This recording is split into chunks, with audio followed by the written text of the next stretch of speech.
Hai guys, thank you udah hadir di video ini. Kali ini aku akan bahas kasus yang terjadi di Maluku Utara, di mana kasus naas yang dialami pegawai BPS yang dilakukan oleh teman sekantornya sendiri. Sekaligus pacar temannya sendiri yang semua terjadi karena bermain judul. Dan yang gilanya lagi, setelah melakukan aksi horornya di sini, dia sempat nikah dan kelihatan sangat bahagia di hari pernikahannya. Namun dia ini bisa tenang dan sebahagia ini itu setelah melakukan aksi gilanya saat kasus ini belum terungkap. Namun pada akhirnya semua berhasil terungkap juga. Dan dia ini mendekam di balik jeruji besi dengan ancaman hukuman yang sangat berat. Setelah baru aja menikah, menikmati kebahagiaan, namun semua hancur lebur karena bermain judul. Makanya kasus ini menarik banget untuk dibahas agar bisa jadi contoh di masa depan untuk kita semua, supaya bisa lebih berhati-hati dalam melangkah di masa depan agar terhindar seperti di kasus ini. Oke lah, kayak gimana cerita dan kasusnya. Jadi kalau udah duduk santai atau rebahan, nah ini dia kasusnya.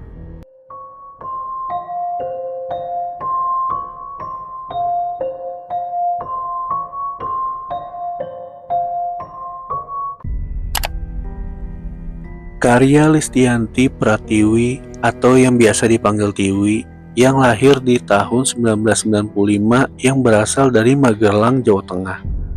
Sejak kecil Tiwi udah dikenal anak yang ramah, santun, dan pintar. Karena sejak kecil Tiwi ini gemar membaca buku. Nah, di tahun 2014 setelah tamat SMA, Tiwi melanjutkan pendidikannya di STIS atau Sekolah Tinggi Ilmu Statistik yang berlokasi di Jakarta. Nah, setelah 4 tahun kuliah, akhirnya Tiwi pun mendapatkan gelar sarjana tarapan statika dan langsung mendapatkan pekerjaan dan ditempatkan di kantor Badan Pusat Statistik atau kantor BPS yang ada di Kabupaten Halmahera Timur yang ada di Maluku Utara. Selama merantau kerja di sana, Tiwi tinggal di rumah dinas BPS yang ada di Desa Saogi Malaha, Kecamatan Kota Maba, yang tidak jauh dari kantornya. Tapi di situ Tiwi ini nggak tinggal sendirian, karena tinggal dengan satu teman kerjanya yang bernama Almira. Karena rumah ini ada 2 kamar, jadinya mereka pun tinggal dengan menempatkan masing-masing kamar yang ada di situ. Karena mereka yang tinggal dalam satu atap yang cuma beda kamar, jadinya mereka menjadi teman akrab. Apalagi sebagai teman kerjanya juga. Sedangkan saat itu Almira ini punya pacar yang bernama Aditya Hanafi, yang dikenal dengan panggilan Adit, yang juga teman kerja mereka satu kantor yang sama. Jadinya Tiwi pun kenal dengan Adit yang sebagai temannya juga.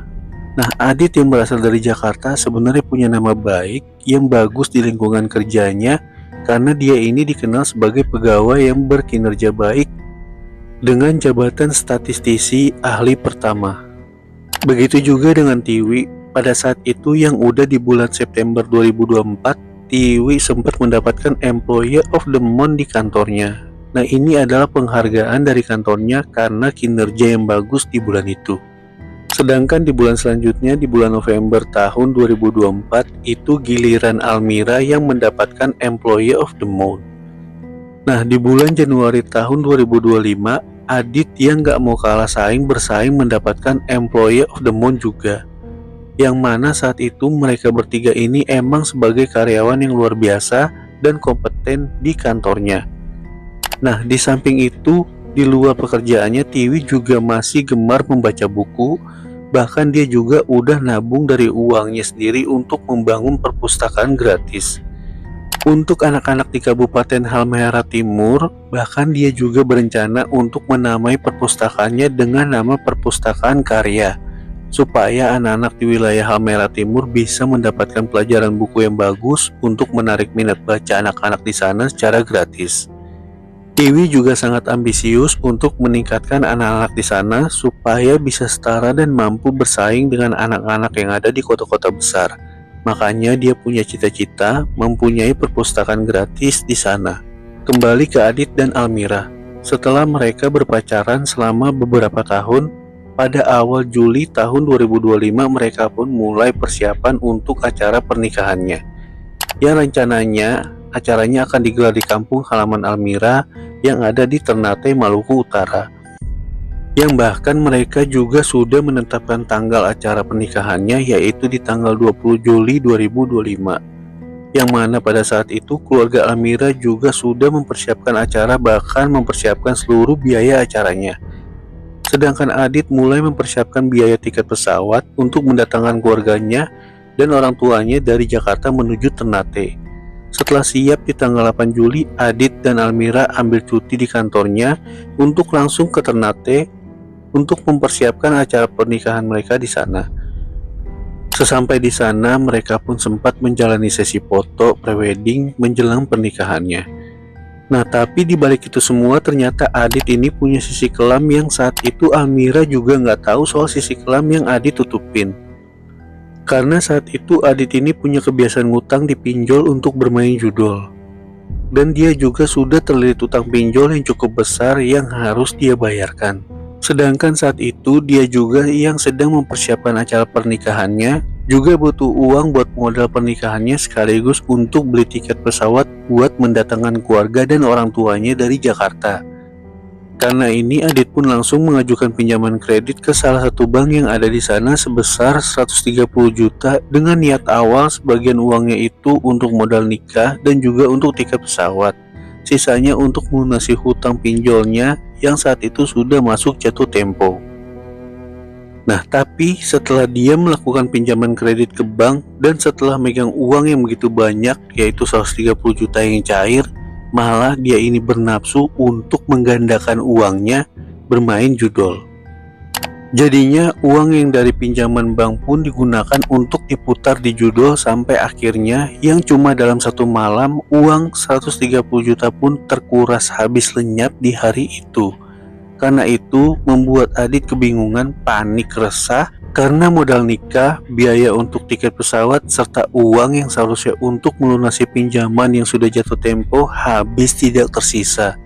Nah, di balik itu Adit ini masih merahasiakan soal ini semua dari Almira. Jadinya Almira sama sekali nggak tahu menahu soal permasalahannya dan nggak tahu kalau calon suaminya juga sudah kecanduan judol dan pinjol. Sedangkan Adit yang saat itu udah kebingungan, udah mulai mikir gimana cara mengembalikan uangnya yang sudah hilang, ditambah hari acara pernikahan yang juga makin dekat. Nah, karena udah buntu kebingungan, akhirnya inilah awal dari terjadinya kasus naas yang akan menimpa Tiwi di kisah ini. Nah, setelah sudah kebingungan karena harus mempersiapkan acara pernikahannya di Ternate, jadinya setelah beberapa hari menjelang acara pernikahan, secara diam-diam Adit pun pulang kembali ke Halmahera Timur ke tempat kerjanya buat cari pinjaman di sana. Barulah dia kabarin Almira kalau dia balik sebentar ke Halmahera Timur dengan alasan buat refreshing. Jadinya Almira membiarkan Adit buat refreshing di sana. Sedangkan Adit di sana itu mencari pinjaman buat menggantikan uang yang udah dia pakai main judol yang lenyap.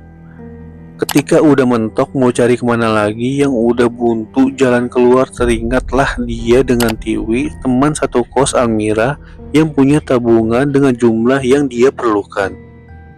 Jadinya dia mulai menargetkan Tiwi dan langsung mendatangi Tiwi ke rumah dinasnya. Terus setelah menunggu sampai larut malam, setelah menunggu lama beberapa jam di sana, akhirnya Tiwi pun keluar dengan motornya dari rumah dinas di situ. Di situ pun Tiwi kaget ngelihat Adit kenapa masih ada di sini, karena seharusnya dia ini ada di Ternate. Sedangkan Adit langsung ngomong ke Tiwi untuk meminjam uang ke Tiwi sebesar 30 juta rupiah. Nah, karena Tiwi ini yang nggak bisa ngasih pinjaman begitu aja, apalagi dalam jumlah yang sangat besar, jadinya Tiwi pun menolak secara baik-baik dan langsung pergi meninggalkan Adit di situ. Nah, tapi karena saat itu dia ini yang sangat membutuhkan uang 30 juta, karena ini yang masih di malam itu, setelah Tiwi keluar dan nolak dikasih pinjaman, secara diam-diam Adit pun nekat masuk menyelinap ke rumah Tiwi menggunakan kunci duplikat rumah dinas yang ternyata udah dia siapkan. Terus karena situasi di sana yang sudah sepi di malam hari, jadinya dengan mudah Adit pun berhasil masuk ke rumah dinas Tiwi ini. Setelah sudah berhasil masuk, dia pun masuk ke kamar Almira dan bersembunyi di situ karena Almira yang sudah pulang ke kampung. Nah, setelah sudah beberapa jam yang masih di malam yang sama, Tiwi pun pulang, masuk dan beraktivitas seperti biasa dengan tanpa menyadari kalau di kamar Almira itu ada Adit yang lagi bersembunyi yang memantau pergerakan Tiwi sambil mengintip-ngintip menunggu momen yang pas untuk beraksi. Nah, setelah menunggu yang tanpa dirasa, di situ Adit sudah 3 hari 2 malam belum menemukan juga kesempatan yang pas untuk melancarkan aksinya. Pas sudah di tanggal 19 Juli 2025, di hari Sabtu, pas momen kalau rumah dinas di situ memang sepi karena pada pulang kampung pas di hari libur. Nah, Tiwi pada saat hari libur itu hanya berada di rumah dinas saja, tidak kemana-mana. Adit yang tahu Tiwi yang hanya di rumah ketika sedang hari libur, langsung nyoba masuk ke kamar Tiwi. Yang melihat Tiwi sedang tidur itu langsung melancarkan aksinya dengan cara menyekap dan membekap mulut Tiwi. Sedangkan Tiwi yang udah kebangun itu kaget dan berusaha melawan dan teriak. Karena itu Adit pun langsung mengikat kedua tangan dan kakinya dan menutup mulutnya menggunakan lakban. Setelah melihat Tiwi yang udah gak berdaya, dia pun langsung memperkaos Tiwi secara paksa. Setelah udah puas, Adit pun langsung mengambil HP Tiwi dan memaksa Tiwi dengan nada mengancam untuk memberitahu password dan sandi internet bankingnya. Nah, karena sudah gak berdaya dan terus-menerus diancam, dan akhirnya Tiwi pun terpaksa ngasih password dan sandi internet bankingnya agar bisa tetap bertahan hidup. Setelah itu Adit pun langsung nguras habis isi tabungan Tiwi sebesar 38 juta yang dia transfer ke akun GoPay, yang lalu dia transfer lagi ke rekening pribadinya. Tidak berhenti sampai di situ, dia pun langsung menggeledah isi kamar Tiwi dan mengambil semua uang tunai Tiwi yang ada di dompet sebesar 1,9 juta. Nah, Adit yang masih belum juga puas, yang juga sisi kelamnya itu seorang pecandu pinjol, langsung download beberapa aplikasi pinjol di HP Tiwi dan mengajukan pinjaman ke beberapa pinjol menggunakan KTP Tiwi dengan total pinjaman sebesar 50 juta yang langsung cair ke rekeningnya di hari itu juga. Terus setelah mendapatkan semua yang diinginkan, Adit pun langsung mengeksekusi Tiwi, membekap menggunakan bantal yang dia tahan sampai akhirnya Tiwi pun berhenti bernafas dan akhirnya tewas di tempat. Setelah beres, Adit pun menunggu larut malam dulu sampai situasi di sana benar-benar sepi. Nah, setelah situasi di sana sudah benar-benar sepi, barulah Adit mengunci semua pintu kamar dan keluar membawa HP dan laptop Tiwi, langsung pergi dari situ balik ke Ternate. Sesampai di sana, Adit yang sudah megang uang sebesar 89 juta dari hasil aksinya, dia pun langsung melunasi beberapa hutang pinjol yang sudah jatuh tempo dan juga membeli tiket pesawat untuk keluarganya. Nah, supaya aksinya yang gak terendus karena takut ada yang cari Tiwi, dia pun langsung mengajukan Tiwi ini cuti menggunakan HP Tiwi yang cuti selama 5 hari dengan alasan mau pulang ke kampungnya di Magelang. Setelah itu, Adit langsung membuang HP Tiwi ke laut yang ada di wilayah Ngade, Kecamatan Ternate Selatan, dan mulai fokus ngurus persiapan pernikahannya. Setelah sudah di tanggal 27 Juli tahun 2025, Adit pun langsung melaksanakan acara pernikahannya. Bahkan ada satu video rekaman yang bisa kita lihat sendiri gimana senangnya Adit ini setelah menjelang acara pernikahannya, yang seolah-olah dia ini enggak ngingat apa yang udah terjadi beberapa hari sebelumnya, yang telah mengeksekusi Tiwi dan menguras semua uang Tiwi dengan sangat menyedihkan. Nah, sesudah lewat 12 hari setelah Tiwi dieksekusi, yang udah di tanggal 31 Juli tahun 2025, teman kerja Tiwi yang tahu Tiwi ini cuma cuti 5 hari, tapi karena udah lebih dari 1 minggu Tiwi yang masih nggak ada kabar, jadinya teman kantornya pun sempat mendatangi rumah dinas Tiwi sana. Nah, tapi pas diketok nggak ada jawaban, akhirnya mereka pun balik kanan pulang. Karena ini temannya pun inisiatif untuk menghubungi orang tua Tiwi di Magelang. Setelah nanya ke keluarga Tiwi, orang tua Tiwi pun heran dan bilang kalau Tiwi ini nggak pulang ke kampung. Keluarga Tiwi juga sebenarnya sudah mulai curiga karena emang nggak biasanya Tiwi ini nggak kasih kabar, apalagi udah 1 minggu nggak ada kabar. Karena itu teman-teman kerja Tiwi pun mencoba balik lagi ke rumah dinas Tiwi dan ketuk pintu lagi, namun masih nggak ada jawaban dan pintu pun masih terkunci. Setelah teman-temannya dapat izin buat maksa masuk ke rumah dinas Tiwi, dan mereka juga udah mulai curiga karena ada bau-bau menyengat dari dalam rumah. Jadinya setelah minta didampingi security, mereka pun coba masuk lagi membobol jendela depan rumahnya. Setelah udah masuk ke dalam rumah, bau nggak sedap itu pun makin menyengat yang berasal dari kamar Tiwi, dengan keadaan yang juga masih terkunci. Karena udah makin curiga dan pasti ada sesuatu yang gak beres dari kamar Tiwi, mereka juga takut untuk membuka pintu yang juga masih terkunci. Jadinya teman-teman Tiwi pun langsung mendatangi Polres Halmahera Timur untuk melaporkan soal kecurigaan mereka yang ada di kamar Tiwi. Karena ini pihak kepolisian pun langsung datang ke lokasi. Nah, setelah sudah didampingi pihak kepolisian, mereka pun akhirnya mendobrak pintu kamar Tiwi. Nah, setelah pintu terbuka, mereka pun semua kaget melihat tubuh Tiwi yang terbaring di kasur dengan keadaan yang udah mulai membusuk, yang langsung membuat teman-teman Tiwi pun shock, kaget melihat Tiwi dalam keadaan tewas di situ. Nah, kepolisian langsung menyegel rumah dinas itu sebagai TKP. Sedangkan tubuhnya langsung dievakuasi ke rumah sakit di sana untuk diautopsi. Nah, saat tubuh Tiwi sudah diantar ke rumah sakit, banyak teman-teman Tiwi yang juga berempati datang ke rumah sakit di sana. Termasuk Adit yang sempat terfoto yang juga datang dan ikut hadir di sana, yang dia pikir kalau aksinya ini sudah berhasil tanpa ada yang tahu. Sedangkan tubuh Tiwi yang telah berhasil diautopsi barulah diketahui penyebab kematiannya. Dan juga diyakini kalau Tiwi ini tewas sejak tanggal 18 sampai 19 Juli yang lalu. Terus tanggal 18 dan 19 itu dijadikan polisi sebagai tanda untuk mengungkap kasus ini. Dan memeriksa beberapa saksi di sana, juga teman-teman Tiwi yang dimintai keterangan, mungkin saja ada yang melihat hal-hal yang mencurigakan yang terjadi di dua tanggal yang ditandai polisi ini. Dan ternyata ada saksi mengaku sempat melihat Adit di sekitar lokasi rumah dinas itu sekitar tanggal 16 atau 19 Juli, yang menurutnya keberadaannya Adit itu cukup mencurigakan. Karena saat itu Adit yang udah ambil cuti nikah untuk balik pulang ke Ternate itu keluyuran sekitar rumah dinas Tiwi ini. Karena itu setelah kasus ini ditangani kepolisian di Polda Maluku Utara yang ada di kota Ternate, sempat melakukan pemanggilan ke Adit yang sebagai orang yang dicurigai untuk dimintai keterangan. Karena panggilan ini barulah Adit mulai panik, bingung, resah, dan mulai sering tiba-tiba nangis di hadapan Almira yang gak tahu apa-apa. Saking paniknya, Adit pun sampai minta untuk diruqyah karena banyak mengambil keputusan yang salah. Nah, Alma yang bingung pun langsung nanya keputusan apa yang udah diambil.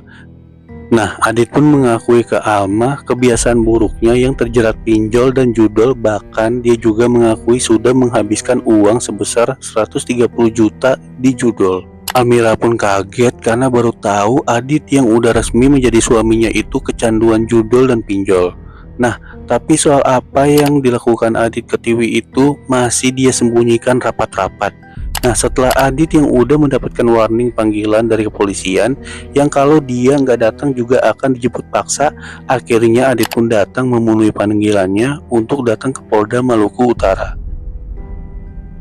Di sana saat diperiksa, awalnya Adit ini nggak mengakui perbuatannya yang seolah-olah tahu siapa yang sudah menghabisi Tiwi. Tapi karena itu semua bohong dan kebohongan pasti tidak akan bertahan lama ketika terus ditelusuri. Jadinya Adit pun mulai mengelantur sana-sini lewat pernyataannya yang sering berubah-ubah, yang pasti ini membuat polisi makin curiga soal kebohongannya. Apalagi di situ Adit pun udah nggak bisa menyembunyikan kepanikannya yang seolah-olah ada sesuatu yang dia tutupin. Pada akhirnya ketika udah nggak berkutik dikulik terus ketika diinterogasi, akhirnya nggak punya pilihan lain lagi, Adit pun mulai mengakui dan menceritakan semuanya. Karena itu membuat semua pun kaget, ternyata pelakunya adalah Adit yang padahal teman sekantor Tiwi itu sendiri. Yang paling gak disangka-sangka, semua itu dilakukan demi merampok semua tabungan Tiwi.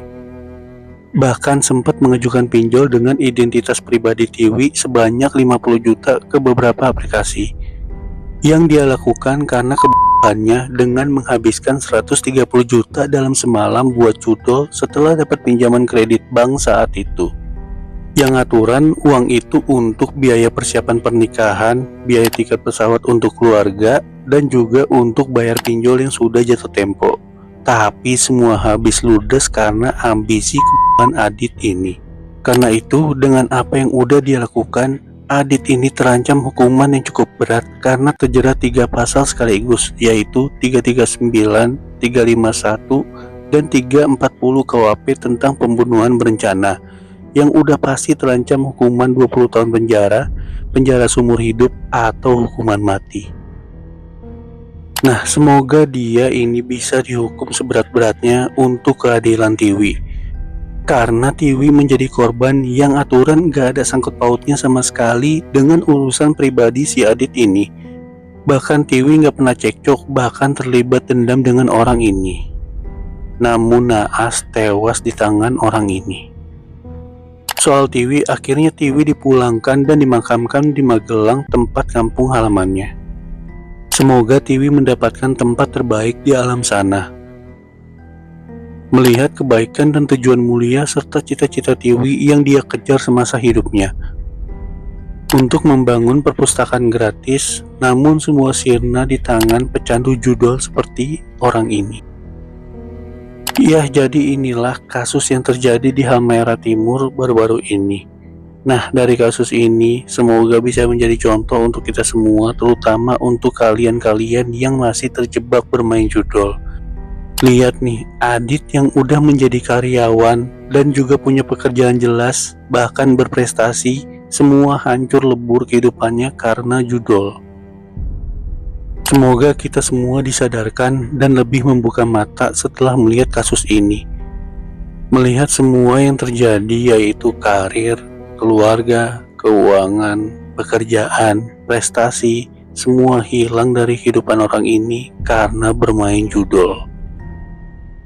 Oke lah, sampai sini dulu cerita dan kasusnya. Tetap pantau channel ini terus, karena masih banyak lagi kasus-kasus yang akan kita bahas di video selanjutnya. Oke lah, gue Iko. Sampai jumpa lagi. Ciao.